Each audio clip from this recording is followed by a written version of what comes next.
Hi, before we start, I just want to say there's a lot of jokes you'll be hearing, and they're all in jest, meant to have fun, poking to both candidates.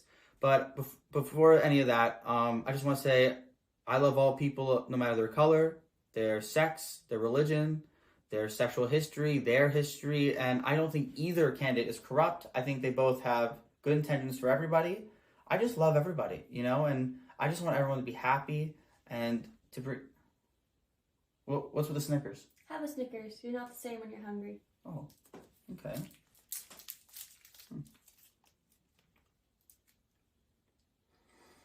Oh no, I'm a racist, sexist, homophobe.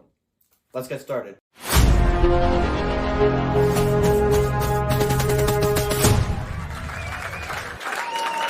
Hi, this is the latest Tonight Show. I'm Patrick Hogan, and tonight we're going to be covering the presidential debate. It was an interesting one, and by interesting, I mean boring, but I'm going to be making jokes about both candidates in an effort not to be biased.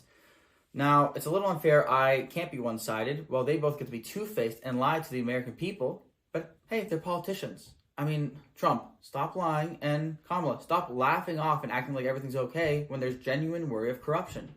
We got a lot to unpack. Get ready for some good jokes. Now, this election, we got some candidates that look goofy. I mean, Kamala Harris. How can you look like the llama version of Cusco from The Emperor's New Groove and Yzma at the same time? I mean, pick a side, lady. And Trump. I mean, everyone's heard a joke about Trump and how he looks weird. Trump is so orange and fat, his sweat is that orange liquid you get when you buy a grocery store rotisserie chicken. I mean, it's edible, but it's probably how Melania Trump feels about him, actually. One thing I thought was funny was during the debate, Trump was saying that the migrant crisis is so bad that in some cities, they're eating cats, dogs, just family pets. Now, the moderators pointed out how local officials said that is not true. And then Trump said, no, that is true. Locals are saying that. You can't trust the local officials. They'll lose their jobs. I don't know what is and isn't true, but I got so confused. They said it was related to the migrant crisis. Wait, are we talking about the southern border or is this about China? I don't really know where we're going with this. Abortion was a big topic of discussion tonight. I noticed Kamala didn't answer when she put an abortion cap. Like, where would it end? 7th month, 8th month, 9th month? She never answered it. And to me, I think it's because she's not a mother. If she was, she'd know to end it at the 18th year. Because by the time they're 18, you know if they're a failure or not, Before that, maybe you got the chance to chuck them. On the other hand, Trump didn't answer if he'd veto an abortion ban, as people worry they'll make abortion completely banned around the country. To me, I think this is just Trump trying to avoid the fact he's hoping any of baby mamas he has out there, he can keep around so when the babies are older, he can have like this Game of Thrones style Hunger Games thing where they all fight for his fortune. Pretty good TV, I'd say. So neither of them want to take a strong stance on a very specific and divisive topic. To me, that tells me they're playing a game of chicken. It's kind of funny. It's like, what came first, the chicken or the fertilized egg? Either way, if you're watching it at home, keep the coat hanger close. My favorite part of the debate was when Kamala Harris said that Trump is just having a hard time accepting he lost his job. He was fired by 81 million people. I thought that was kind of funny. But then Trump was saying, no, I wasn't. In fact, the world needs a great leader. They need someone they're scared of. All the other countries are scared of him. That's why he was so good. He was saying Russia was scared of him. China was scared of him. North Korea was scared of him. I mean, it also seemed like 81 million people in America were scared of you, dog. That's why you didn't get your job. Kamala Harris, she seems likable, but I just can't get over the fact she lied to us. She lied to the populace. Like, they weekend at Bernie's Joe Biden around the whole country, acting like he should be a good president, and she's still holding by to that. We all know he's a decrepit old man. I mean, if she's willing to lie to my face like that, at least do me the common courtesy of spitting in my mouth and making me call you daddy. Come on, give me the full experience, baby. Honestly, she's so bought and paid for, you'd think she's Stormy Daniels in a Trump Tower. During the abortion talk, however, Donald Trump defended himself, saying he was a leader in IVF fertilization. Now, who's going to break it to him? IVF doesn't stand for Ivanka's Vaginal Fun Fertilization. I know you love your daughter, dog, but... One thing I thought was funny is how Kamala Harris said she's traveled the world and spoken to so many leaders. I mean, she's such a world traveler. She's so connected. Why haven't you visited the border, though, girl? Now, Kamala Harris is a little weak on the border. Immigration is not her strong suit. Well, that's kind of a big thing for Trump, because obviously during the Biden administration, they've done such a poor job. I mean, people are literally just walking through. There's no barrier, like that border is more open than any of Bill Clinton's secretary's legs, like that border is being penetrated more than Pete Bootylicious, I like Pete Bootylicious, by the way, don't get me wrong, I love him. I actually think he would have been a great vice president. I mean, if you ask his husband, he performs really well on top. Trump reminds me of what a raisin would look like if it got fat. It's not a grape, it's still a raisin, just with an old man's metabolism. Kind of like Kamala Harris's neck. One thing I thought was funny is how Kamala Harris pointed out how Trump is a criminal. And Trump defended himself saying he's winning most of his cases. What do you mean?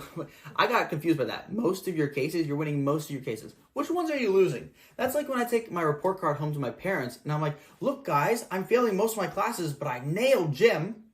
After the debate, Trump is seeking to get up in the polls. But at his age, getting anything up is probably harder than it used to be, if you know what I mean. Now let's talk about the first ladies. We have Melania Trump and then some old white guy I don't really know. I actually think Melania Trump is iconic. I mean, I love her speeches. Who writes her speeches? Oh, Michelle Obama writes her speeches for her. Okay, interesting. When deciding who I want to vote for, there are a lot of things to consider. One thing is, Melania Trump's tits, probably fake, while Kamala Harris's husband's, just as big, are au naturel. I don't know if that affects how you vote, but it affects how I vote. I don't want anything fake in the White House. Actually, even though I'm saying that, if you weren't allowed to put anything fake in the White House, we'd never have a politician in there again, considering how fake they are. And the debate proved that, huh? Kamala Harris. Now, it's safe to say you're a diverse choice as a candidate.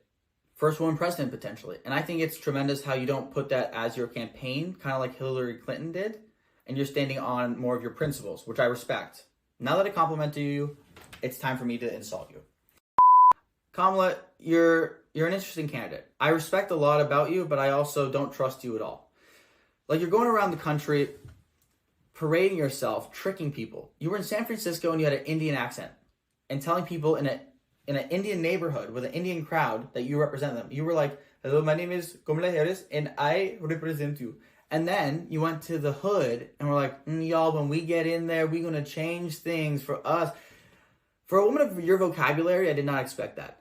And then the weirdest thing is you went to Georgia. And in Georgia, you had this southern tang in your voice, And it sounded like you were from there. You were like, we the people, when I go in there, I represent you. I represent the average American. And we can do this. I'm one of y'all, baby. Now, here's the thing, baby. You can't be one of them or y'all and have 17 different accents depending on the time zone you're in. Okay? Now, either you have some issue with your voice, or you're tricking people by changing your voice to match their environment so you're more relatable to them, so you garner votes. Now, to me, that's called false advertisement, and I don't appreciate that. Listen, I don't know what's going to happen in this election. Whether you win or lose, I think you'd be a great voice actress. I mean, your mouth has a lot of talent. No wonder so many men call you the throat goat. Trump's an interesting one.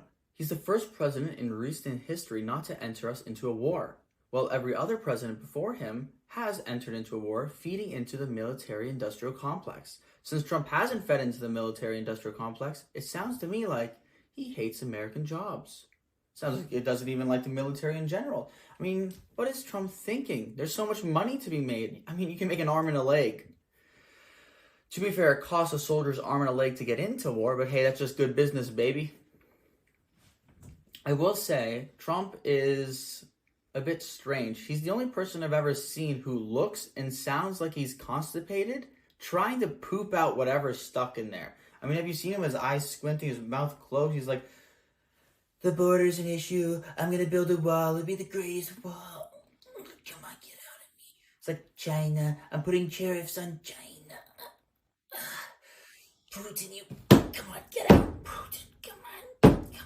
It's like, dude, honestly, take a laxative. Trust me. That log that's stuck in there, it'll pass through you quicker than the bullet did. Thanks for watching. I hope you liked the jokes. I know some of them weren't very funny. I know some of them were kind of funny. I know some of them made you go. So, if you did get that, make sure to subscribe, like the video, share it with your friends, and see you next week. All this money like I'm Donald Trump. All this money like I'm Donald Trump.